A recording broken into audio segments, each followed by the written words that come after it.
I was with my group this morning. I'm Dave Scott, running out in the snow. And yesterday we had a glorious day. I was able to ride for 2.5 hours. Today we had 5 inches of snow. But it's early February, and I reminded my athletes that we have our races right around the corner. And one of the things that I'd like to offer to all of you is that in looking at your race schedule, and you may have a race in July or August, which is one of your A races, why not include a race this month, February, another one in March, again in April, and also one in May? And in doing so, that allows you to kind of focus on these little mini build-ups for these races.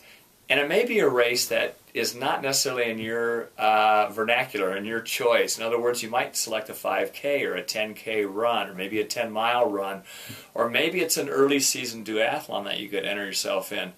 The second thing is that when you're looking at this race, have a prescribed plan. If the weather's predictable, you kind of know the course, have a negative split plan. In other words, you're going to try to bring back the second half faster than the first half. And this is a good way to, one, build confidence, also know what it feels like to run at a prescribed pace. And lastly, when you're doing this, it kind of sets you up to establish some benchmarks early in the season. If you can do this, and I find with a lot of the athletes that they do need this incentive. This incentive to allow them to race allows them to progress to those big races later on, and you don't put so much on the table if you waited this long.